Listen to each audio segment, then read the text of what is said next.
This vast expanse of moorland is one of the highest, bleakest places in England, up in the Pennines in the centre of the country. Manchester is 20 miles away to the west, Leeds is 30 miles to the north, and 20 miles that way to the southeast is Sheffield. According to the Ordnance Survey map and local tradition, this patch of bog behind me is the Don Well, the source of the River Don, one of Britain's least known but most fascinating rivers. But the bog's dry. There's barely a drop of water in it. Yet I know that the Don further downstream hasn't stopped flowing. So this can't be the source. That must be somewhere else up here.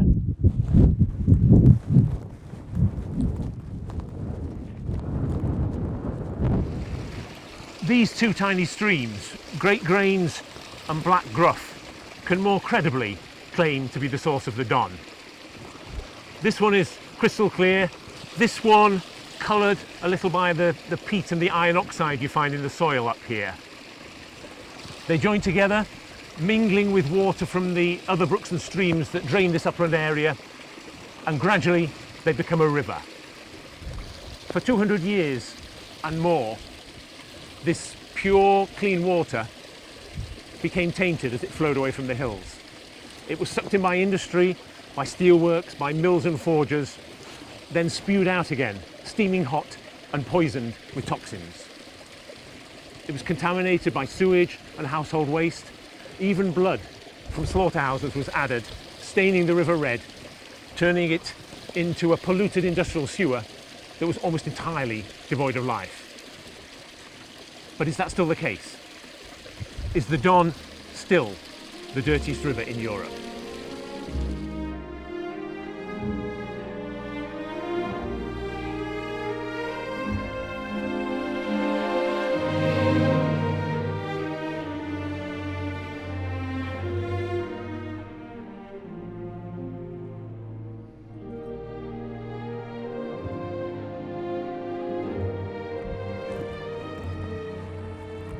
I'm going to travel the whole length of the river, from its source to its mouth, a 70-mile loop that will take me through the industrial heart of South Yorkshire, through the cities of Sheffield, Rotherham and Doncaster, and across the Goole, where the Don joins the River Ouse, flowing on to the Humber Estuary and the North Sea. On the way, we'll see how this tiny beck became instrumental in the development of the steel and cutlery industries of northern England, turning the valley downstream into one of the greatest workshops on earth.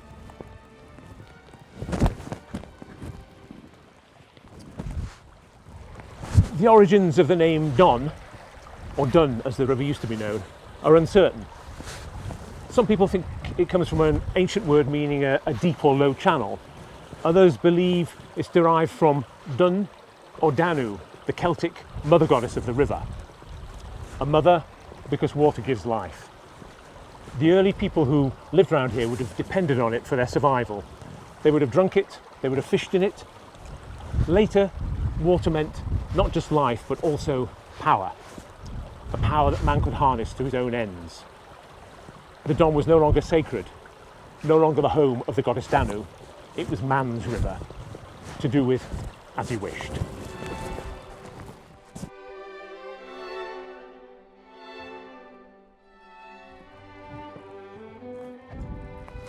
We're only a mile or so from the source of the Don, but already the river is servicing man's needs, feeding Winsker Reservoir, one of more than a dozen reservoirs in the Don catchment area that were built to supply water to the thirsty cities and industries of South Yorkshire. At the base of this dam wall, the Don breaks free of the reservoir and really begins its journey towards the sea.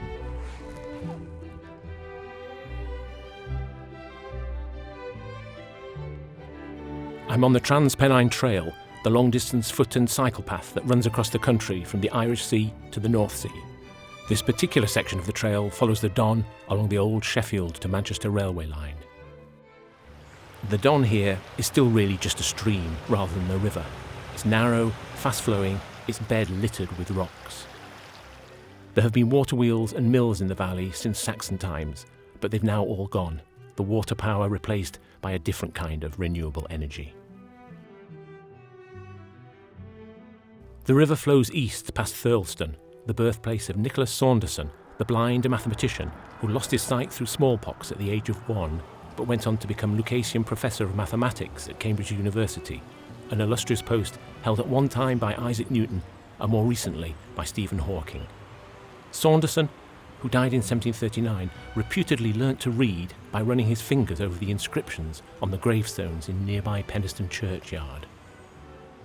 This part of the Don looks tranquil and rural, but there are clues in the landscape that give away its industrial past. There are more than half a dozen weirs on this upper section of the river, but none of them are still used for their original purpose, supplying power to a water wheel. But this one is different. Just here is a channel, a goit, that diverts water away from the river. Let's see where it goes.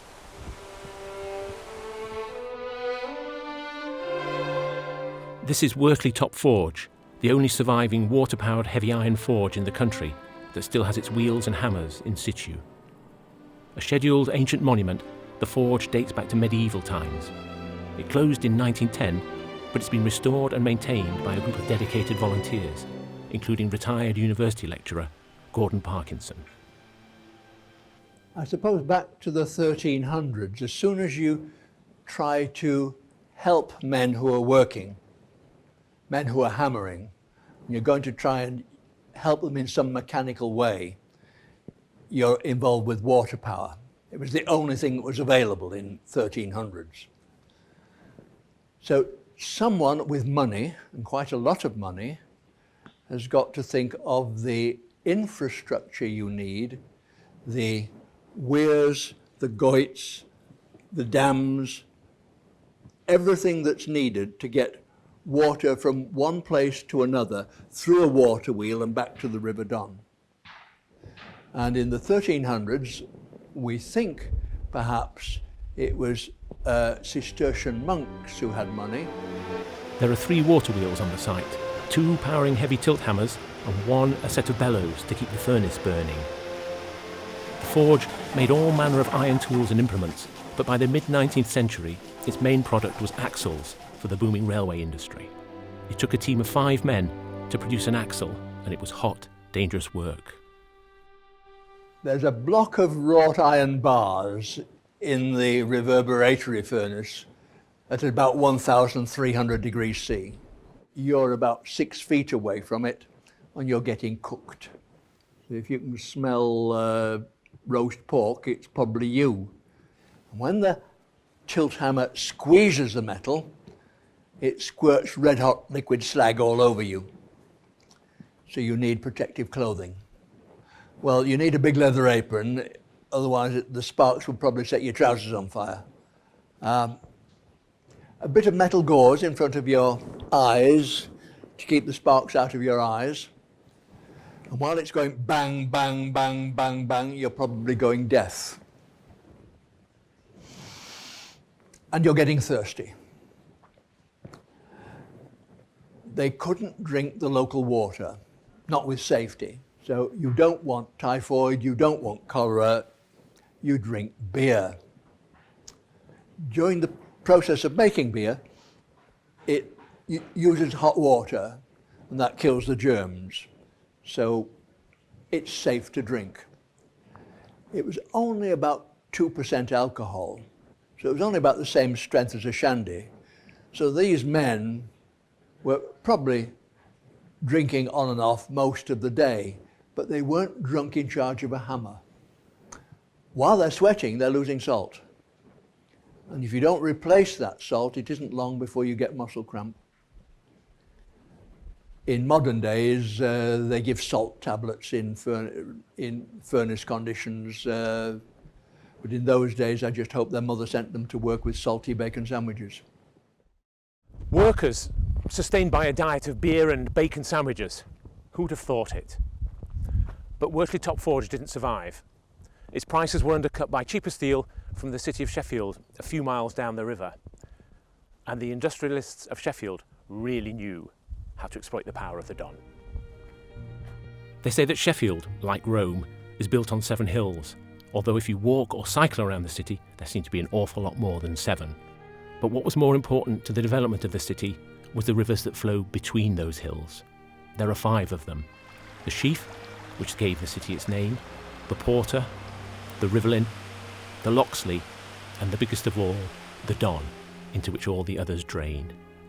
Water power was fundamental to the development of the city because it provided a ready and cheap source of power to drive all the industrial processes that were taking place in the city. As the steel and cutlery industries developed, they needed a lot of power, and though the coal and iron provided the raw material to develop these metals industries, it was the power from the water that provided the everyday use to power hammers and machinery that worked those metals and developed the industry. Within the Don catchment in Sheffield, the Don, the Sheaf and the Porter had over 100 wheels between them. Somewhere around 115 have been identified at present. And each of those wheels had associated with it not just the wheel itself, but its ancillary features, the weirs, the leats, the goits, that made it an integrated system as a whole.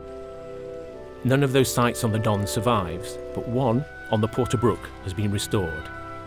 At one time, there were 21 water wheels on the brook, some powering forges, others rolling mills or grinding shops, like this one at Shepherd Wheel, which dates back to the 1500s. Guys who worked in here were all self-employed. So Mr. Shepherd owned the place and he was a pocket knife maker. But then he rented out each of the trows or troughs to individuals who were self-employed. So when you came in here, there would be nothing here. You bring your own stone, your own saddles, and you would mount everything up, axles, the lot, and all you were doing really was buying power from Mr. Shepherd. The conditions were not good, needless to say. These stones are sandstone, and this is pretty close to being a full stone. A full stone probably about that big, and it would go from there to the pressure plate here in about 2.5 to 3 weeks. Now, where did all that dust go?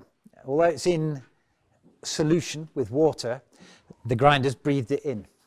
Most of the grinders suffered, and many eventually died from grinder's lung, which is silicosis. In fact, that some of the very first autopsies done in Britain were done on grinders and grinders' lungs. And there was, in the quote in the reports was that they were finding aggregations of dust in the lungs that were the size of pearl barley. There were other hazards too. Quite often there were hairline cracks, or there'd be a crystalline inclusion inside the stone. This stone's going around at 600 times a minute. As your blade hit that, it would explode. And I mean explode. It wouldn't just break apart, it would explode.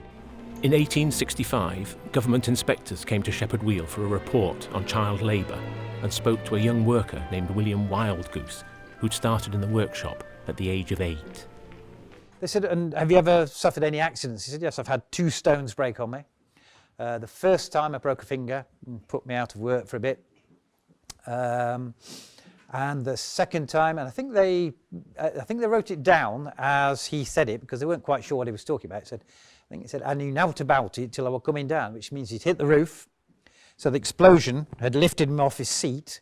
He'd been thrown up, hit the roof, became concussed, and only really realised, came round as he was on his way back down. The guys used to get sparks in their eyes a lot, another of the hazards of being here. And they called them moits, and they had to try and get these sparks out fairly quickly because they're a bit of red hot metal gone in your eye. And there were different ways of getting out. Originally, they used to get another grinder to lick it out. Now, the reason for that was that they knew that the saliva in your mouth would cool the spark down really quickly, and that your tongue is slightly abrasive, so it would pick it up, and also that your saliva is slightly antiseptic. So they weren't daft, these guys, although I'm not sure I'd like to have some hairy grinder's tongue in my eye, you know. But later on, they used to use magnets and run the magnet across the surface of the eye, and it would pick up the little spark out of your eye. Sheffield's industrial success was built on the skill of these grinders and the other craftsmen who made the knives and tools. And those fine metalworking skills haven't been lost. They continue in the city to this day. I'm at Kelham Island on the River Don. There was a water wheel here back in the 12th century for grinding corn. And then in the 1630s, Sheffield's town armourer, Kelham Homer, had a grinding wheel here for making weapons. Later, it was a silk and a cotton mill and an iron foundry. But now, it's an industrial museum. Home to a Bessemer converter, one of the last 3 in the world, and the 12,000 horsepower River Don steam engine, the most powerful surviving steam engine in Britain, which was used to power a rolling mill that made armour plate for dreadnought battleships in World War I and Spitfire fighters in World War II. The museum is also home to Stan Shaw at 91, almost certainly the oldest working knife maker in the world. 1941 I started work. At 14 I went to Ibbison's, got a job at George Ibbison in Rockingham Street. I worked there for about 20 odd years. And of course then all the cat factories were shutting down one by one, no work, and when you see state it's in now, there's nobody hardly. And I've survived it all. Never ever been out of work, you know, because the sort of knives I make, nobody makes them. Oh, they go all over the world. All different high-class people buy them. Money don't matter. And I don't knowingly rob anybody. I keep them because I don't need money now anyway. Can't take money where I'm going. Yeah. I'm 92 at Christmas, so I'm getting on a bit now. But I'm still capable of standing and filing and sewing and hammering and, you know, and my heart and soul goes into it because I just love it. I've never fed up on it. And it shows in your work when you've done it. Well, when you look at them knives there, they're perfectly made and they're all done by hand. And since they asked me to come and work in here, it's been better still because people know where I am and they'll come and visit me. So it brings a lot of custom into the museum, knowing that Stan Shaw works here, looking through the window at me. It's good. So do you feel a bit like one of the exhibits in the museum? I used to feel a bit off-putted at one time, but I've got used to not taking any notice on them now. Because I haven't time to keep going to the door and talking to them. I might do, say, at a dinner time, if some visitors come, or if a gang of school kids come, I might, if I've got a finished knife, say them there, and a gang of school kids come with coach, and they come round my window, I thought, I bet they've never seen one of these. So I open my door and show them, and always the delight at kids. Ooh, look at that, can you make me one of them? I said, well, you have to charge a lot of money for them. You have to have a mortgage to buy one of my knives. Are they expensive? Oh, they are. That big knife, £2,000. And I've made 25 up to now of them. And have you sold them all? I've sold them all. But I make them to order, you see. So what is it that drives you? What keeps you going? I don't know. I try and make next knife better than the one before. I never do, but that's the attitude I've got. Make it better. Stan has received many accolades over the years, but the one he's most proud of is the British Empire Medal he was awarded in the 2017 New Year's Honours List. And I've been to Buckingham Palace as well. So you've met the Queen? Met the Queen. She took it out of her handbag this night. And the sides were made in platinum.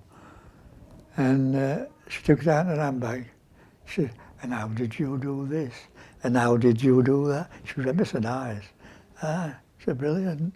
Like a nice finish at the end of my career, as you might say. You know, because I've worked hard all my life, you know what I mean? It's been a long career, isn't it? But I've loved every minute of it. What a wonderful, inspiring man.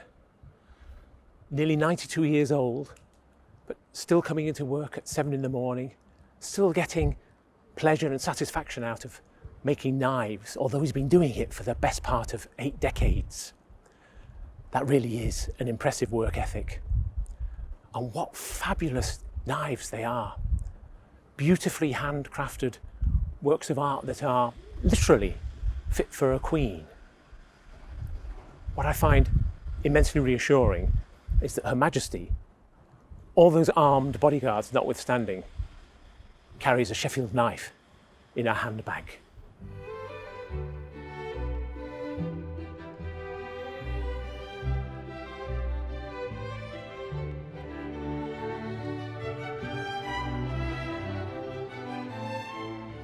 People think of Sheffield as a city of steel, a city of heavy industry, but they forget that we also have a sweet tooth.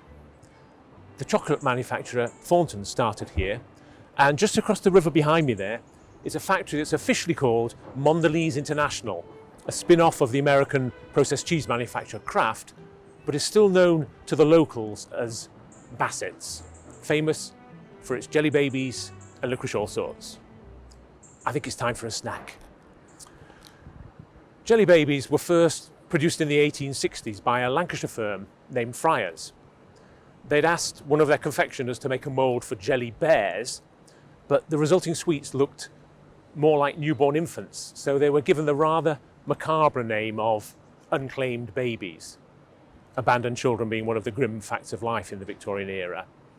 They were kept in glass jars in shops, so customers would come in and ask for jelly babies, and the name stuck.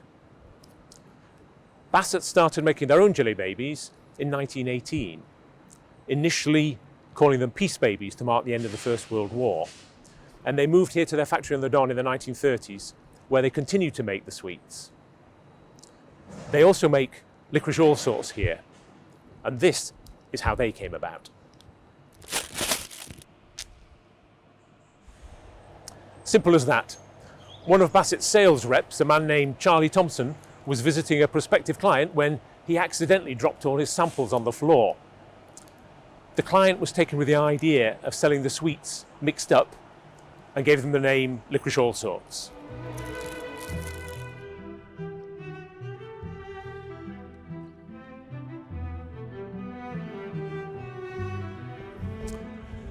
If you look at the hillside behind me, you just see trees and undergrowth. But that green wall of vegetation conceals one of Sheffield's best kept secrets. Hidden within the city is another city, a city of the dead. Ward's End Cemetery opened in 1857 after the vicar of the local church bought 5 acres of land to use as an overflow burial ground because his own churchyard was full. 30,000 people are buried here on the hillside above the River Don, the last in 1977 before the cemetery officially closed in 1988. So, although there are 30,000 burials here, there certainly aren't 30,000 headstones, and it was quite a poor parish. And so a lot of people had unmarked graves, and there were a lot of people buried in the same grave, and some, quite often with people that weren't related to them at all. We have people who were very, they had the rough end of things, I would say, when they were alive, and I feel that the way the cemetery's been neglected, they're getting the rough end of things now, to be honest. Hillsborough Barracks were close to the cemetery, so many soldiers and their families are buried here. The soldiers here fought in all sorts of campaigns all around the world. It was a time of the British Empire. George Lambert, who won his VC for 3 separate acts of bravery in 1857 in the Indian Rebellion, as we like to call it now. It was known then as the Indian Mutiny. He died on the parade ground over at the barracks in 1860 and was buried here.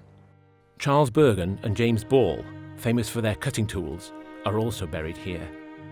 And William Bamforth, who made the celebrated Norfolk knife that's on display in Sheffield's Cutler's Hall. One of the more unusual people who are buried here is a lady called Kate Townsend, who went under the name of Mrs. Tommy Dodd. She was a fairground dwarf.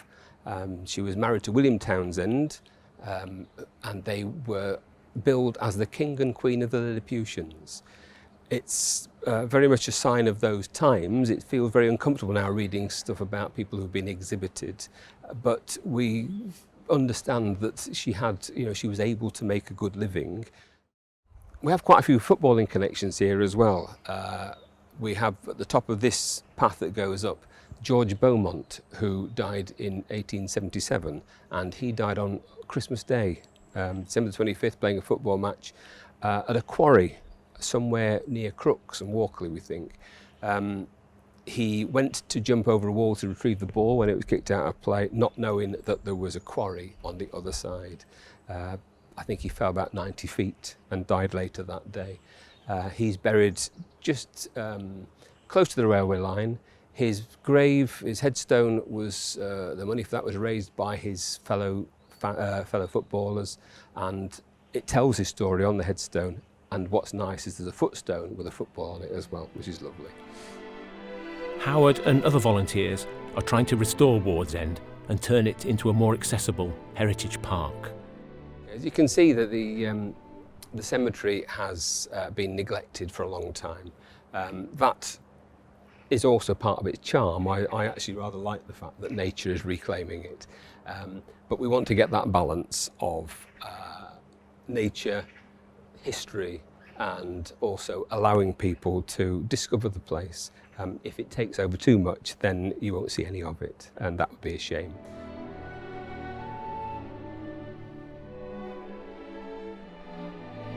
We've seen how important water power was to the development of Sheffield. But as the city's population expanded rapidly in the 19th century, it sparked off a conflict between the industrialists and the people. Dams were built on many of the tributary rivers to supply drinking water, but the mill owners weren't happy about that because that threatened the free supply of power to their grinding wheels and their forgers. So they petitioned Parliament to protect their interests, and the water company was forced to build what were called compensation dams, reservoirs on the rivers that were there solely to provide water for industry. Those compensation dams still exist, but now instead of supplying industry, they are there to keep the water flow in the rivers in times of drought. Over there is the mouth of the Loxley, one of the main tributaries of the River Don. And 6 miles up that valley is Dale Dyke, one of the reservoirs that was built in the 19th century. On the night of March the 11th, 1864, the earth embankment holding back the water cracked open, causing the Great Sheffield Flood, a disaster that to this day ranks as among the most serious this country has ever known. 700 million gallons of water came sweeping down the Loxley Valley, washing away houses, trees, mills, bridges, and people. One of the rocks it wrenched from the earth weighed 60 tons. The flood hit the Don just here and raced through the centre of Sheffield, causing more destruction. 240 people lost their lives, with probably another 60 or 70 dying later from their injuries. 20 bridges, 106 factories and shops, and several hundred houses were destroyed, and thousands more damaged by the power of the water. The force of the flood was so great that several bodies were found at Doncaster, 27 miles away from the dam that broke. The Don had flooded many times before that, of course, and it's flooded since, notably in 2007, when 3 people died, thousands were evacuated from their houses, and thousands more made homeless.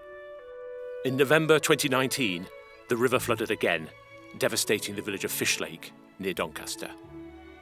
I'm getting towards the centre of Sheffield now, where the Don is truly an urban river, hemmed in by buildings, many so close to the water that the river, in places, seems to be flowing through a tunnel of brick walls. Even here, 20 miles from its source, the Don isn't a big river. It's narrow and relatively shallow, yet it was the engine for an industrial development so large that the name Sheffield became synonymous with steel.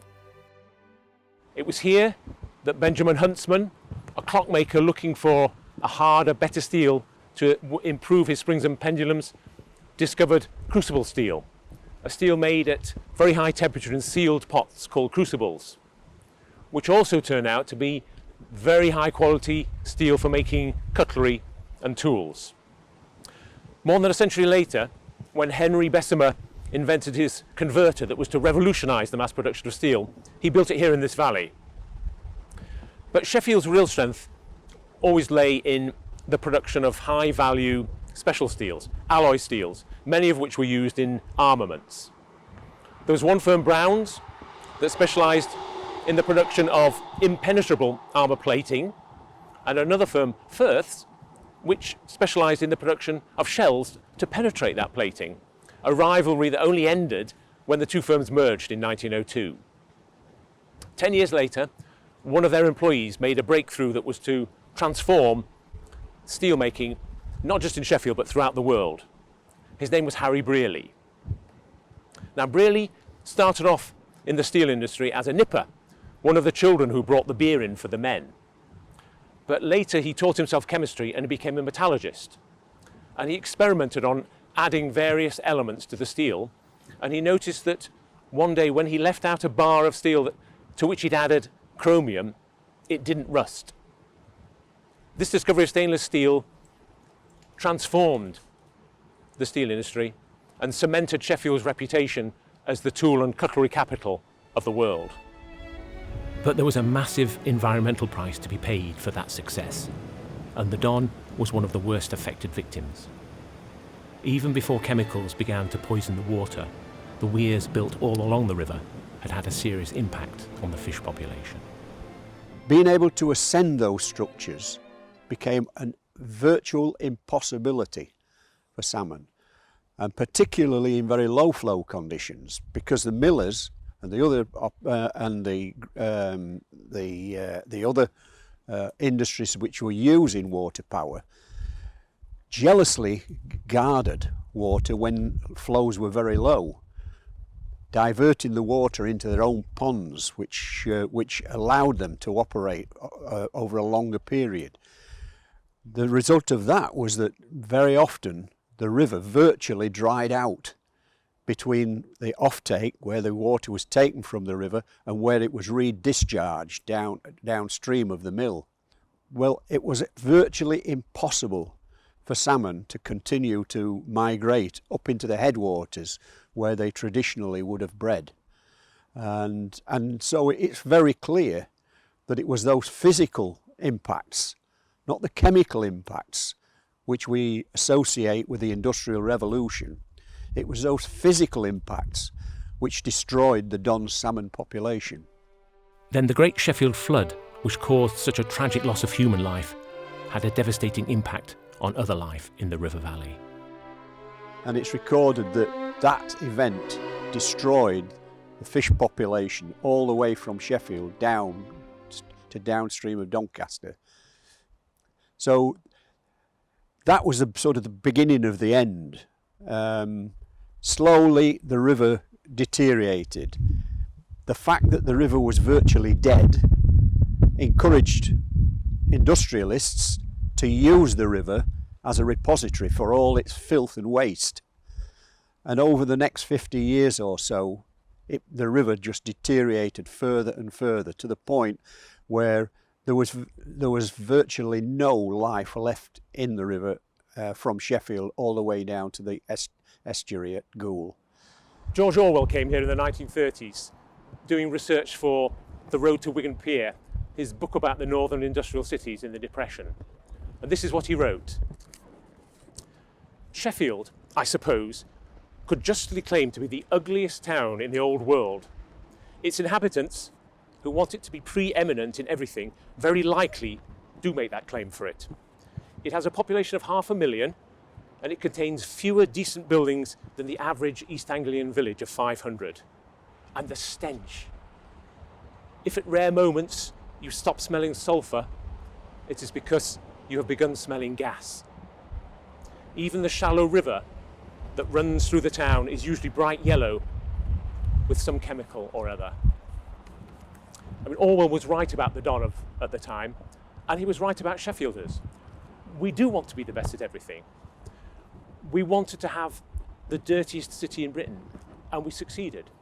We wanted to have the filthiest river, and we achieved that too, and more, because the Don became not just the dirtiest river in Britain, but in Europe, and there was a lot of competition. But things have changed. It's different now. Sheffield has more woodland than any other city in the country. It has nearly 100 parks, and a third of the city lies within the Peak District National Park. It can justifiably claim to be Britain's greenest city. And we're now determined to make the Don the cleanest river in Europe. So the River Don here through Sheffield is in a better state now than it has been in living memory. Many people of a generation a little bit older than me will remember rafts of foam down the river, oil pollution, a lifeless dead river with no life in it. You wouldn't see fish or herons that you see every day now on the river. So completely different to how it was 20, 30 years ago. So there are three main elements that have brought us to where we are now. So firstly, we've had the demise of much of the very heavy industry that was in South Yorkshire, the chemical and the coking works. So the pollution from that is no longer around. Secondly, we've had millions and millions of pounds worth of investment by the water company in sewage treatment and sewerage infrastructure. And then lastly, we've got much better environmental regulation. The Environment Agency monitors the river, we monitor the industry, we monitor people's permits to make sure that they're complying with what they need to. So that sets a completely different tone now from where we were 30, 40 years ago. It's not just the Environment Agency that's helping to clean up the Don. Other organisations are also involved, like the River Stewardship Company, a social enterprise set up after the 2007 floods to help manage the river channel, to clear it of debris and improve the banks through litter picking and invasive weed control. The river has seen, fantastic improvements over the last, 10, 20 years, but within the last 5 years, through this work, we are seeing the benefits of this maintenance. The river the water quality is much improved. The otter projects that run throughout Sheffield are there because of the improvements in the water. We see kingfishers on a regular basis that just wasn't happening sort of years ago. But even on the sort of the water's edge, the lower Don, the 5 Weirs walk, that's a real benefit that we've had to bring people to the river, and I think people are enjoying it more. The management we're undertaking of it, the debris removal, makes it a nicer place to be, and I think in general, I think more people are being inspired to come down here through the work that the River Stewardship Company has been doing, the engagement we've got with the local people, and I think over the last 5 years we've seen some fantastic improvements in what the Don can offer Sheffield. Jules Roberts has been volunteering with the RSC for several years. We come up here every Tuesday, and sometimes the Wednesday there's another group which do around the canal, and it's good active work and it actually produces something. The only disappointing thing is that people throw so much rubbish away and make so much litter, and it all grows back quite so quickly. So what does Jules get out of it? A sense of achievement. I mean, you certainly find, when I cycle along, because I go to Meadowhall on doing every week, and you go along part of a canal, you think, oh, we cleared all that all looks nice and tidy. And people just don't appreciate it. If they didn't do that, it'd be an absolute tip. You wouldn't be able to, these paths wouldn't be passable. And then there's things on the actual path like invasive species which are taking over, and you take all those out and you sort of think, yeah, we've done something. And then you clear the river and you clear the stuff out of the river, and then you see the wildlife which is coming back as well. It's almost like a sort of oasis in the middle of a big city. You go down the canal or the parts of the river and you've got industry all around you, but you could almost be out in the countryside. It's quite relaxing in that respect. I think the river has certainly improved. Yeah, and it's been managed a lot more, certainly after the floods, because I think that sort of woke people up to the fact that you've got to look after it. Otherwise it's going to bite you in the backside, which it might still do again, you never know. The riverbank here used to be a dirty industrial enclave, crammed with smoky steelworks and workshops, but it's been transformed into an upmarket office and residential area. I'm standing on Ladies Bridge, the oldest river crossing in Sheffield. There was probably a wooden bridge here back in the 12th century, but this structure dates from much later, probably from the early 16th century. It takes its name from a small chapel dedicated to Our Lady that was on the town side of the bridge. There, a priest would pray for the safety of travellers leaving the city, and travellers arriving would give thanks for their safe arrival. The chapel was demolished in the dissolution of the monasteries in 1536. Fortunately, we no longer have to pray for a safe journey along the Don Valley. The City Council has very kindly provided us with a footpath.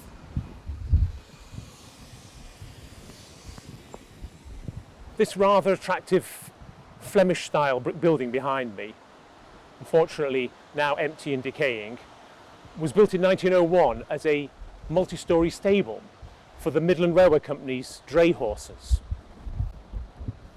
It had 4 storeys connected by ramps, and there was a farrier shop and a sick bay for the horses.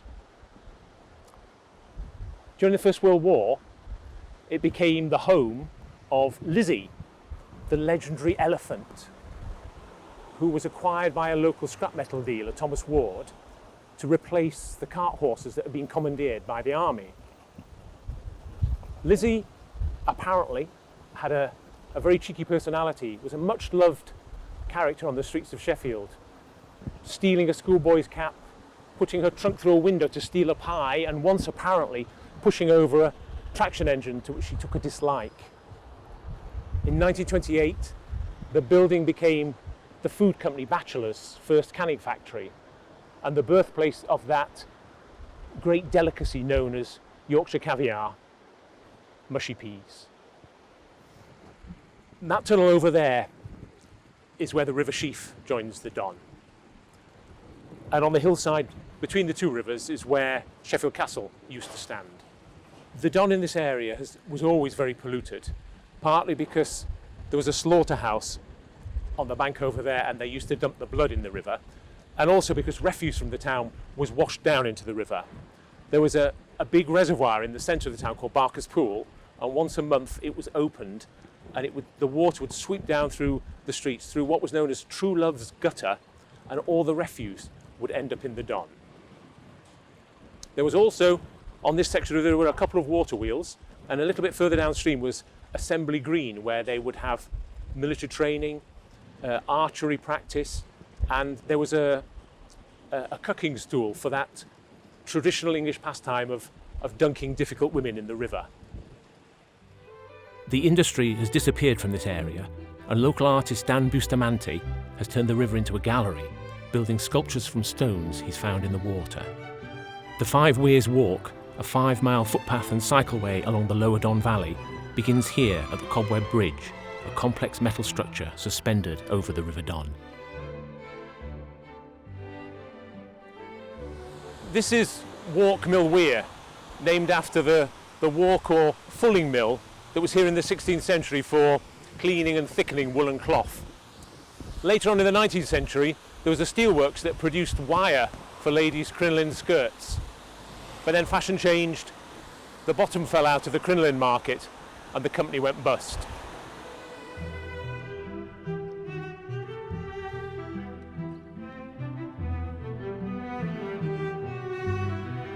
I'm on one of the newest bridges over the Don, erected in 2005, and a tribute to local engineer Donald Bailey, who was born just down the river from here in Rotherham, studied at Sheffield University, and invented the Bailey Bridge, the portable prefabricated bridge that could be assembled without a crane, yet could carry the weight of a tank. This bridge, restored and adapted to modern health and safety standards, was probably built for the D-Day landings in 1944.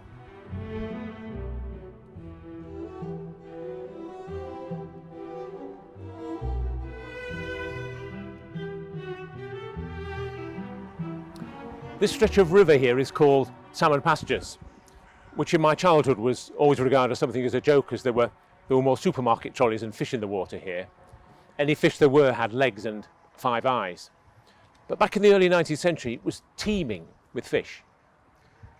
Apprentices at local steelworks had it written into their articles of indentures that they weren't to be given salmon more than 3 times a week. The salmon disappeared a century and a half ago, but they're coming back to the Don lower down here, and there are hopes that they may be back in this part of the river in the not too distant future. The problem for salmon, another migratory fish, however, is the weirs that blocked their passage up the river back in the 18th century and are still an obstacle. Removal of weirs is difficult, but they can be modified by the installation of fish passers. These come in different sizes and shapes. There's the simple easement, like this one at Kelham Island in Sheffield, where a column of concrete has been fixed to the weir, creating a channel of water for the fish to swim up. The cost of this is about £300,000. More complex is the Laurinia Pass, like this one being built by Yorkshire Water at Jordan's Weir near Rotherham. The baffles on the base slow the flow of water, and in the middle is a pool where their fish can rest before continuing their passage. A similar pass at Sprotborough is already in operation. A Laurinia Pass comes in at double the cost of an easement at £600,000. But the most expensive fish pass on the Don is the one at Crimpsall near Doncaster that cost more than £1 million. This was created in the late 1990s when a sluice had to be rebuilt, turning the original course of the river into an oxbow lake. We saw an opportunity there to build what was at the time unique to this country, and that was a rock shoot fish pass, which basically simulates the conditions that you would find in the upper reaches of the river. The river tumbles over large stones, and as the water passes over those stones, each of those lumps of material create like a little sanctuary area behind them. Here the fish simply move into the area behind the rock, which is like a pool of dead water, and rest there and then move up to the next one and so forth. And it acts basically like a ladder, and the fish can get from the bottom to the top. And fish seem to like this artificial river. We've had salmon right on the outskirts of Rotherham, which demonstrates that the fish passes are working effectively. But other species, all sorts of species. We even had flounders caught above this rock shoot within a matter of months of its completion. And we judge that if flounders can ascend the structure, then virtually any species of fish can. I mean, had this not been built, then the opportunities for creating fish passes further upstream, this was in effect given justification to the investment that was needed upstream.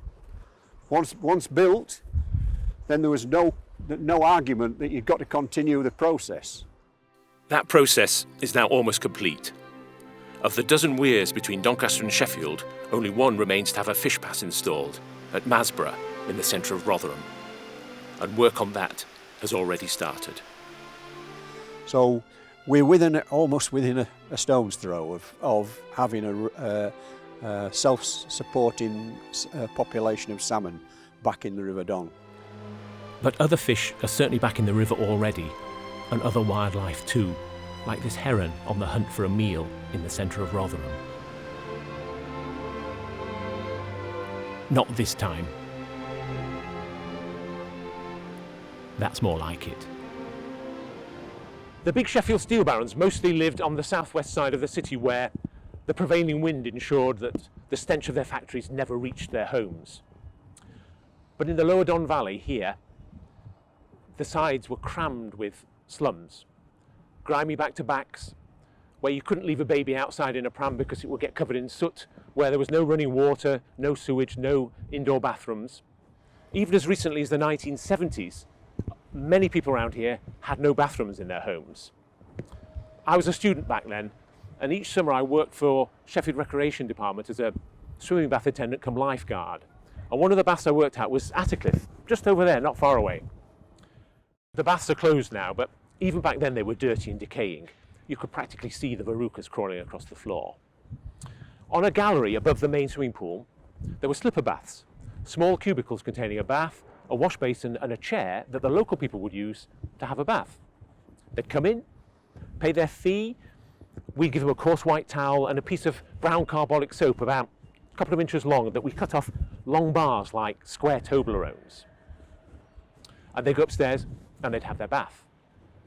Now, because the slipper baths were warm, they were private and there's plenty of hot water, they were a favourite haunt of the local prostitutes. The woman would come in, pay her fee, go upstairs, go into a bathroom, then a few minutes later her client would arrive, pay his fee, go upstairs and try to join her in the same bathroom. Now, the bath staff, of course, knew who these women were. So I, being young and fresh-faced, I know, and therefore less likely to get beaten up by an irate punter, I'd be sent upstairs to stand on the gallery And when the John tried to join the woman, I'd say, "I'm sorry, sir, but I believe that bathroom's already occupied." This is one of the most unusual sights along the valley, a wild fig tree that wouldn't normally grow here. There are a number of them along the river, all of them at least 60 years old. They date back to a time when raw sewage often overflowed into the Don, bringing with it the seeds of fruit people had eaten. The water back then was a constant 20 degrees centigrade due to hot water being pumped back into the river from the quenching process in the steelworks. That created perfect conditions for the fig seeds to germinate and grow. The temperature of the river has dropped since it was cleaned up, so it's highly unlikely that any more of these trees will be produced. This one and its sisters along the river are the last of their kind. This structure here in the river is the Hatfield Weir, named after one of the giants of Sheffield steelmaking, Robert Hatfield. Hatfield, like Harry Brearley, had a fascination for metallurgy. As a teenager, he got his father to install a furnace in the cellar of their house so he could experiment with steels. And later he discovered that adding manganese made the steel exceptionally hard. And from that, he made his fortune. He built a steelworks on this site and he named it East Hekla after an Icelandic volcano. The Sheffield steel barons liked their fiery images. There was an Etna works too, and an Atlas and a Cyclops. At its peak, Hatfield employed 15,000 people, but no more. This factory, the East Hekla Works, was at the centre of the 1980 steel strike and the scene of some violent clashes between police and pickets. A few years after the strike, the factory was closed and the site was levelled, and this took its place. Meadowhall Shopping Centre, which now employs more people than any of the local heavy industry. This, more than anything, symbolises the massive changes that have taken place in the Lower Don Valley. Hatfields and numerous other steelworking firms have disappeared, and their place has been taken by Marks and Spencers and Debenhams, and almost next door there's an IKEA superstore. This used to be a valley of steel. Now it's a valley of Y-fronts and Swedish bookcases. It's easy to get over-sentimental about the decline of heavy industry. Jobs were lost, but making steel was undoubtedly a dirty, dangerous business. That old joke about Sheffielders waking to the sound of birds coughing is no longer true. You can breathe the air here now, see the sky, and in the river you can see life returning. And one of the key reasons for that is better regulation of the water and sewage industry, which in the past allowed raw sewage to be dumped in the Don. In 1974, the government decided to change the responsibilities for sewage treatment and water supply. It also took in the responsibility for fisheries and flood defence, and that became the Yorkshire, in this area, that became the responsibility of the Yorkshire Water Authority. And a problem that the Yorkshire Water Authority faced was they were the responsible body. They were the people who were policing the river. But sadly, they were also the people who were the main polluters of the river. So this dilemma that they faced limited their ability to achieve any significant water quality improvements. And it really wasn't until the late 1980s that any significant change began to occur on the River Don. And by that time, the government had made a further decision to separate the water supply, water treatment element of Yorkshire Water's responsibility into private enterprise, leaving the regulatory side in the hands of the National Rivers Authority. Very quickly, the National Rivers Authority began to increase pressure for improvement, and within a matter of 3-4 years, significant change had begun to occur. the fact that they were in a position to act as enforcers of the legal requirements meant that the water company and a lot of the industries which were still polluting the river had to come in line, and it was a change which I think would have staggered virtually everyone working on the river. The river's ability to naturally recover once given the opportunity by improving water quality. The speed at which the river began to change really was quite staggering. National regulation was augmented by European directives, notably the Water Framework Directive and Freshwater Fish Directive, aimed at cleaning up rivers and ensuring their long-term sustainable use. And that meant big improvements at Blackburn Meadows, the largest sewage treatment plant in South Yorkshire. Before, we used to have the high-level sewers, which are the old Victorian brick-built sewers. They used to carry all the waste down, and along that sort of high-level sewer you had a lot of sewer overflows. Those sewer overflows were linked straight into the River Don. So what we then did is they built a large interceptor sewer, which now carries, rather than that sewer overflowing into the River Don, it now overflows into the combined interceptor sewer, and that flows down to Blackburn Meadows instead. Then there was investment in new treatment processes to reduce the amount of ammonia going into the Don. So obviously the ammonia is quite harmful to the fish, so the Freshwater Fish Directive has made us actually lower that ammonia content, so we are now seeing a lot more sort of fish life coming back into River Don. This is what the sewage looks like when it enters Blackburn Meadows. Then it's screened and filtered, the solids removed and the liquid effluent mixed with air and bacteria that eat the sewage, so that at the end of the process, when the liquid is discharged into the river, it looks like this. So this is the final effluent discharge point at Blackburn Meadows. So this is where the sort of all the effluent from site finally reaches River Don, and you can actually see, looking at the effluent coming into the river, we actually provide much cleaner effluent than the current river water is itself. So we're actually improving the quality of the River Don. From Sheffield, the river turns northeast towards Rotherham, passing the site of another former steel mill that has been transformed, this time into the Centenary Riverside Nature Reserve. This used to be a steelworks nicknamed the Seven Sisters because it had 7 tall, prominent chimneys that belched smoke over the surrounding area. The works were demolished in the 1990s, and the site was abandoned until the Sheffield and Rotherham Wildlife Trust took it over. I think it was probably back in around 2005, 2006. It was just a kind of derelict piece of waste ground, really. Lots of kind of scrub growing on here, but yeah, just a derelict piece of wasteland which wasn't accessible for people. The Trust has landscaped the 4.5 hectare site and turned it into a thriving nature reserve, with more than 70 species of birds recorded, 24 species of butterfly and other animals including otters, stoats, weasels and grass snakes.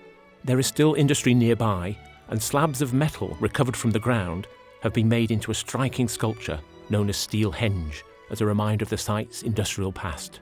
But Centenary Riverside isn't just about wildlife. It has another purpose too. So yeah, there is a really significant relationship between the reserve and the River Don. So the Nature Reserve is part of a wider flood alleviation scheme that was created back in 2007, which was called the Rotherham Renaissance Project. So this nature reserve is designed to flood, and it is connected to the river. So the water that we're next to now is fed from the river and goes back into the river. But yeah, during times of flood, where we're stood now, water would be over the top of our heads, basically. So, and the kind of whole idea of that is to have an area where water would be stored during a time of flood, and hopefully stop Rotherham from future flooding. The Don has changed a lot since the Seven Sisters towered over this area. I think it's certainly improving. I think many years ago, when we had all the heavy industry in Sheffield, it was in quite a poor state. I've heard different stories about different colours that the River Don used to be. And I think, yeah, in recent years we are seeing significant improvement. You know, from the Wildlife Trust perspective, we'd really like to see some of the issues on the river, you know, sorted out around problems with invasive species. So, you know, Himalayan balsam, giant hogweed, Japanese knotweed, those issues on the river, on the River Don. We'd also like to see better habitat provision, from the River Don. You know, there might be other opportunities like this fantastic nature reserve we're on now, for other nature reserves to be created along the River Don, or kind of opportunities like that to be taken on board a little bit more. Further downstream is the centre of Rotherham. This is the oldest river crossing in Rotherham, a proud steel town that's always been a little overshadowed by its bigger neighbour to the west. But it has something that Sheffield has lost, and only 3 other places in Britain still have: a chantry bridge chapel. This Grade 1 listed building, the Chapel of Our Lady on Rotherham Bridge, dates from 1483. It stood in the middle of the medieval bridge that was the main road into Rotherham, and gave travellers the opportunity to pray as they arrived in or left the town. It was closed during the dissolution of the monasteries, was damaged by musket fire in the Civil War, and later became an almshouse, the town jail, and a tobacconist shop. It was rededicated in 1924 and is still used for services and community use. Rotherham is about as far from the sea as it's possible to get in this country. But back in the 1960s, someone came up with the idea of making it an inland port. Let's go and take a look at that port. This is it.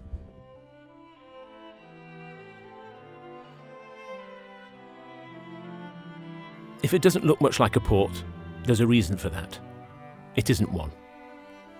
It took years and £16 million to modernise the route from the coast to here. The River Don was straightened, deepened and widened, and 10 locks were enlarged to take 700-ton Euro barges. The port was officially opened in 1983. The hope was that hundreds of vessels a week would use the facility, but the traffic never materialised. There's now only one commercial barge coming up the Don from the coast. 6 a.m. on a bright summer morning. The Exol Pride is about to start its return trip to Hull. It comes to Rotherham once, sometimes twice a week, carrying a cargo of 400 tonnes of lubricating oil. The barge is manned by a crew of 2, skipper Dwayne Ball and mate cum engineer Dean Stones. 58-year-old Dwayne used to captain a trawler operating out of Hull. The Sheffield and South Yorkshire navigation isn't as dangerous as the North Sea, but it has its challenges, not least manoeuvring a 60-metre barge in a very tight space. The Exol Pride heads off towards Goole, and peace returns to the canal. How does it feel to be the skipper of the last commercial vessel on the Don navigation?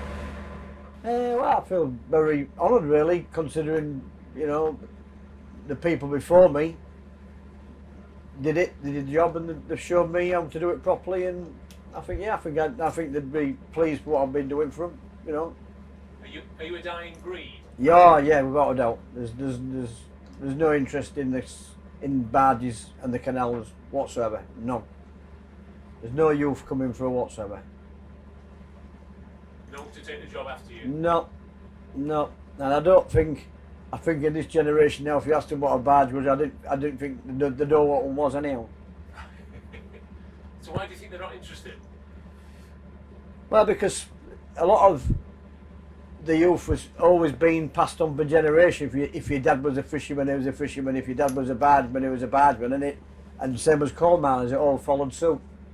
So there's no children now in the industry, because all the forefathers and the fathers have all gone. The children have all decided to do things differently. Dwayne spent 30 years in the fishing business, and he's been running a barge up the Don navigation for the past 10 years. What's your view of how the canals are used or not used by commercial traffic? Yeah, they're not used at all, and it's a shame, really, because every job what I've always lost on these tanker vessels has been given to wagons and lorries, and I don't see I can't see the sense of it when there's a wagon carrying 30,000 litres and we carry 460,000 litres and we can deliver it in 4 hours. Well, it doesn't make sense to me when you look in this day and age of all the emissions and, you know, global warming, that you've got to use wagons that use gas oil the same as us. But how many wagons have you got to use? But they always seem to go back to wagons. Why do you think that is? Well, because I think there's nobody interested in the government of using what we've got and making it greener by having one engine to carry this. They'd rather have, you know, 10, 15 wagons going up and down the road, because obviously that creates revenue. VAT on MOTs, VAT on tyres, where one vessel don't create a lot of taxes. I think so myself anyhow. But again, the government says, oh, we've got to cut down on emissions, and they're doing nothing to help it. Nothing whatsoever. But the public are led to believe that that's what we've got to do. Well, we are. Otherwise we'll be using the waterways. Steering a barge the size of the Exhall Pride along a narrow canal isn't easy. The wheelhouse has to be hydraulically lowered to get under many of the bridges. Even the locks, which have been enlarged, are a tight fit. It takes great skill to steer the barge into them without hitting the sides. We've reached Swinton. I'm going to leave the barge for a time to look at another casualty of the decline in waterborne cargo on the Don navigation. A graveyard, not for people, but for boats. Waddington's used to be one of the biggest operators on the waterway, their boatyard bustling with barges and bargemen, but all that's a thing of the past now. Founded in the early 19th century by boat builder Peter Waddington, the firm was expanded in the 20th century by his great-grandson Victor, seen here on one of his vessels. And Victor really was a northern king, monarch of the South Yorkshire navigation, an old-fashioned Yorkshireman who always wore a hat, otherwise what would he have to tip to a lady, he used to say, and could drive a hard bargain, insisting that his barges had 6 coats of paint, each a slightly different colour, so he could check that he wasn't being cheated. Victor's 2 sons, Stephen and Anthony, worked with their father in the business, and Stephen still lives next to the boatyard. So when did Waddington's stop operating barges? About 8 years ago. Roughly 8 years ago. I had to guess. And what's caused the decline? Well, most of it is all the firms that had big bulk orders, most of them wrapped up with steelworks have gone, haven't they? Alt Coal went years ago and Alt Power Station shut down and gasworks shut down, they got natural gas. All your big bulk orders have all gone, like, you know. Yeah, and what did you used to carry on all the barges? What kind of cargoes? It depends how many years you go back. If you go back to about 60s and 70s, out from peanuts, tin tomatoes, silicon, manganese, coal, wheat, all sorts. And how many barges did you have? Working at one, we got about 70 odd. But at one bit, as jobs folded up and we'd bought some bigger barges, they're 100 odd here at one bit. But most of those 100 barges have now gone. The business transferred to the roads and railways. When they started putting them on pallets, they went to road. When a lot of jobs that was coming that were hard graft and handball, when it got palletised and containers and they took a lot of work, it went from being a lot of jobs for boats to like lorries work. Does it upset you? Well, I used to love job like, but you can't keep a job going when you're not making the money, can you? And what did you like about the job? Just a job, it was just a job you brought up with. I mean, I was down here from 3-year-old, I was down here as a young one. And what did you do from that age? Painting boats and all sorts from 3-year-old. And then what did you do after that? Well, I started working on boats, like. How old were you? I was going old bloke called Joe Batty, about 5 years old, I started knocking about with him. And how old were you when you first ran a barge, when you first skippered a barge? First skipper on my own, about 12. Old Mabel, they called it, with 21 listed in. And what was the cargo? Kyle from Dennerby to Danny. And how did you manage at 12, running a barge? Well, I've been staying all the time with Joe from like 5, so just on my own, that was all. It was not short run, that anyway, 2.5 hours late. Yeah, yeah. And then when you left school, you came full-time working for your dad, did you? Aye. What was that like? Depends what. It was all right, but me and him didn't get on very well, put it that way. Oh, right. A bit of a clash. We're always arguing, And did he win the argument? No matter what you did, he was always right. End of the day, he was always right. Whatever you said, he was right, you were wrong. So what did you enjoy most about being on a barge? Just different places every day, weren't you? And different jobs, different cargoes, different arguments with the boatman and that way. It was the way of life, like, you know. But that way of life has gone now. Some of Waddington's barges have been sold, others have been cut up for scrap. The once thriving boatyard is quiet, the remaining vessels slowly rusting and rotting away. I rejoin the Exall Pride as it continues its journey towards Goole. The River Don and canal are separate now, the canal straightened and deepened to take barges, the river meandering along its own course only a short distance away. But they come back together again for a time after Mexborough and again after Sprotborough, where the Don Gorge Community Group and Don Catchment Rivers Trust do their best to maintain the river. They do anything that's necessary, whether it's a clean-up, building benches, pruning trees, anything to make it safe for visitors to come and see the lovely area that it is. The biggest problem, I would say, is litter and invasive species. So we have the balsam and Japanese knotweed and the floating pennywort. They're all a big problem and getting worse, actually. Although last year we did a massive clean-up of the balsam around here, and hopefully not as much has come back this year. So, but it's a continuous struggle, and you have to keep at it because every time the river comes up, it brings new seeds. The first big litter pick we had was for the tour of Yorkshire, and I believe we collected 4 tons of rubbish, which was unbelievable, actually. We're getting close to Doncaster now. That forbidding wall over there behind the trees is Doncaster Prison, known locally as Doncatraz because it's on an island and no one has ever escaped from it. And over there is the town. Doncaster is the oldest of the South Yorkshire towns. In pre-Roman times, the Don was the boundary between 2 Celtic tribes, the Coriol Tormai to the south and the Brigantes to the north. The Romans, after they invaded, built a fort named Danum here to secure the route north across the river, and there's been a settlement here ever since. The town has an impressive Georgian mansion house, a spectacular minster designed by George Gilbert Scott, and was the home of Shirley Clarkson, who, back in the 1970s, designed and made the first soft toy Paddington Bear for her son Jeremy. Cuddly, lovable, and always getting into scrapes, Jeremy would go on to find international fame as the presenter of Top Gear. After Doncaster, the river and canal split apart again, the canal mainly used for pleasure boats, the Don running almost parallel for several miles until the 2 channels finally part company. The canal continues north to join the Aire and Calder navigation, but the Don loops east to follow its own course to the sea. The river here is tidal and no longer navigable by barges or houseboats. The industrial areas of South Yorkshire are behind us, and we're now into farming country, scattered with small villages, like the one just over there, Kirk Bramwith.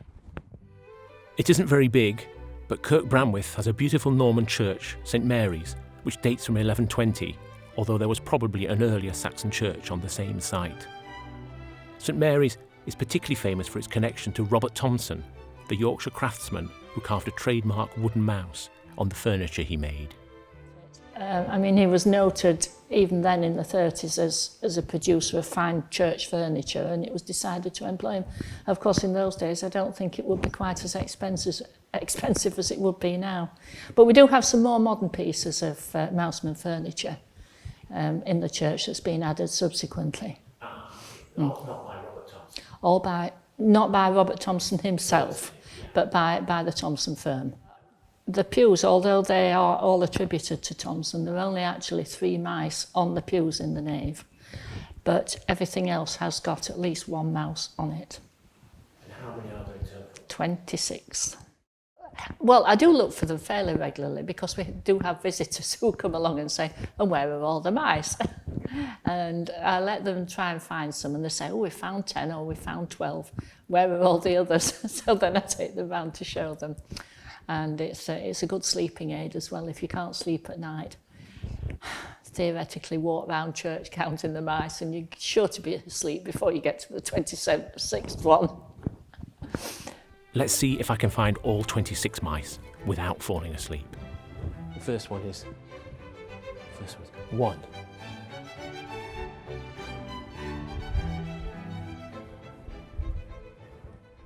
2. 1, 2, 3. 11. 12. Oh, have I counted that one already? 12. Let's start again.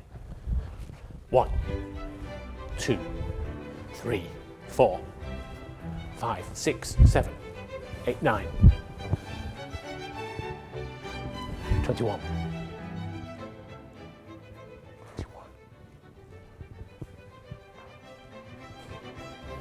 22. Another 4 somewhere. Where are the other 4? 20. Where did I get to? 21. Start again. I never did find the rest of the mice. That's going to bother me, but I can't dwell on it. I've another church to visit just a couple of miles away. St Cuthbert's at Fishlake dates from the mid-12th century, but its origins go back to the Norman conquest in 1066. The church is dedicated to the 7th century prior of Lindisfarne, whose coffin was carried around the country for 7 years to protect it from invading Danes. When William the Conqueror fought at the Battle of Hastings, and for us unfortunately won, he had a young man fighting alongside him called De Warenne. And De Warenne was a single French nobleman of extraordinary wealth. His wealth in today's money would be has been estimated something like $250 billion. So he'd be putting Bill Gates and others in the shade. He survived the battle and he married William the Conqueror's daughter and went on honeymoon to France. On their return across the Channel, the couple encountered a terrible storm. And the story comes down the years that he got down on his knees and prayed to God that if he survived, he'd build a priory in England. So he got back, presumably went up to the White Tower, knocked on William's door, and father-in-law gave him permission. He built Lewes Priory in Sussex. De Warenne also put funds aside to build a church in the lordship of Conisbrough on the River Don, which William had given him as a wedding gift. So the question comes up, why would you build a large church which can seat over 200 people, at least 500 total standing room included, in the middle of a marsh, miles from anywhere, an agrarian population, a few peasants and a few fishes, but nothing much more, and a tidal river? And the answer is that it was probably, and allegedly, and I stress the allegedly, the most southerly point at which the body or coffin, maybe both, maybe one or the other, nobody really knows, but probably just an empty coffin, was actually carried by the monks from Lindisfarne, escaping the persecution of the Vikings. There are statues of St Cuthbert on the tower and on the font, but the church's most important feature is the Norman doorway, one of the finest of its kind in Britain. And the idea was to present to anyone coming to the church that paradise is entered through coming into the church. The River Don used to run close to the church, but its course has changed and is now 100 metres or more from Fishlake. In normal times, it's a narrow, benign river, but in flood, as in 2019, it becomes a much more dangerous threat. St Cuthbert's Church has remained relatively unchanged over the centuries, but the countryside around it has been drastically altered by the intervention of man. Back in the 17th century, this area of farmland was a marshy royal hunting ground named Hatfield Chase. It belonged to King Charles I, but he didn't come here very often because it was a long way from London. Charles was short of money, as English monarchs throughout history have tended to be, so he decided to drain the chase and turn it into more profitable arable land. To undertake the project, he hired a Dutch engineer named Cornelius Vermuyden. As payment, Vermuyden would get a third of the land, the king would keep a third, and the local people who'd had grazing rights and peat cutting rights here for years would get the remaining third. The locals, of course, weren't too keen on this scheme. They'd lose pasture for their animals and fuel for their fires, and they had a well-founded suspicion that they would end up with the most unproductive third of the land. There were riots, lawsuits, but the drainage project went ahead. Vermeulen changed the course of the River Don, which had flowed east into the River Trent. He made it go north along an old Roman drainage ditch into the River Aire. But that caused huge flooding problems, so he was obliged to dig an entirely new channel for the Don, called the Dutch River, flowing east into the River Ouse at Goole.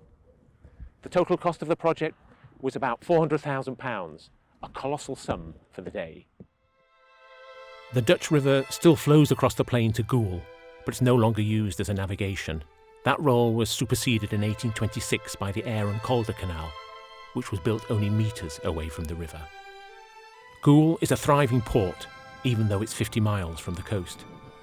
It handles 2 million tonnes of cargo a year, including steel, timber, cereals and vegetable oil. In the past, its main business was coal, carried from the Yorkshire coalfields in special compartment boats known as Tom Puddings. No one can be certain where the name came from. People say that when the pans are being pulled along in a train, along from the pits, and they're going round the corners, and in this long black train, they look like a big long black sausage or black pudding. And the other one is that the pans themselves are so nearly square shaped, they're oblong shaped, but a bit like an old-fashioned pudding tin. And there was a whole stream of tugs going backwards and forwards night and day from the pits to the Goole docks, where they were lifted up, each pan lifted up hydraulically by the hoist, and then that was tipped up into the holds of the colliers, and the colliers out to sea and along the coast, taking the coal to the power stations and various other places along the coast. The last coal shipment was in 1986, but one of the hoists remains, now a listed structure. This is the end of the journey for both me and the River Don. Just here, next to the docks in Goole, the river meets the Ouse and heads on towards the North Sea. A lot of water has literally flowed under a lot of bridges since I left the source of the river high up in the Pennines. We've seen the Don as a mountain stream, as an urban river, as a commercial navigation, and as a mature waterway meandering across a floodplain. Rarely has a river been so abused and exploited by man. It's been broken up by weirs, polluted with sewage and industrial effluent, straightened for barges, and had its course destroyed on the whim of a king. Here, at its mouth, it's even lost its name. It's no longer the Don, it's the Dutch River, a legacy of an engineering disaster that took place 400 years ago. It's a rather sad end for a river that has played such an important part in our industrial history.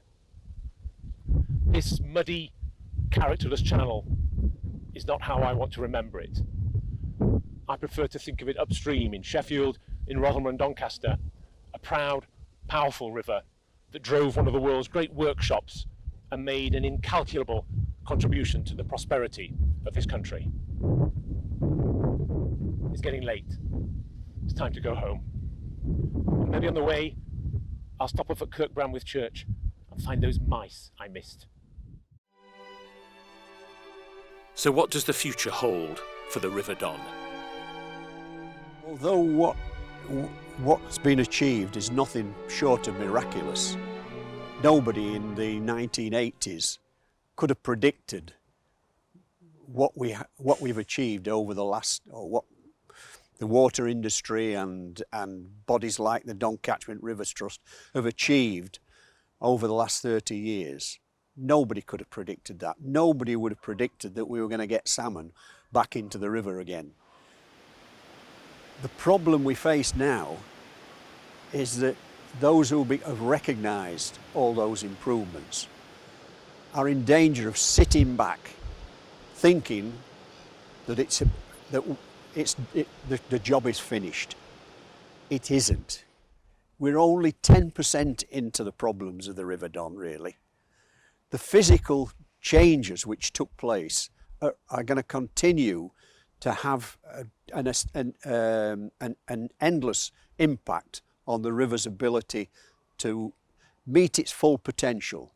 We're never ever going to get a pristine River Don back, but there are lots and lots of things that need to be done to maintain the improvements, and that will take huge investment. In many cases it will take a massive change in attitude, but if we are going to continue these unbelievable improvements that have been achieved, we're going to have to bite that bullet. We're going to have to commit to changing attitudes towards flood management and so on, because canalised river systems, which we have all over the Don, the canalised systems do not provide the conditions which will support a varied ecology, and they will continue to have a long-term impact on the sustainability of fish populations. So it's vitally important that it's recognised that although we have made a major, we've created a huge change in the river system, we've achieved a huge amount, we are still only in the infancy of the restoration of the River Don system. Buddhists believe in reincarnation, in the cycle of life and death and rebirth that they call samsara. You may or may not hold the same belief, but it's certainly true of the River Don. Unlike some bits of the environment, rivers are relatively resilient, constantly being replenished by the rains. They have a remarkable capacity for regeneration, for recovering from pollution and exploitation. None more so than the River Don. It has had its own samsara. It lived, then it died, and now it's been reborn. Man poisoned the river, man was responsible for cleaning it up, and we've managed to bring it back to life. The fish are returning, the otters and other wildlife are coming back. I look forward to the time when I can stand on Ladies Bridge in the centre of Sheffield and see salmon swimming in the water below. If we continue to look after the river, to protect and nourish the environment, to remember that we hold it in trust for future generations, that time might come very soon.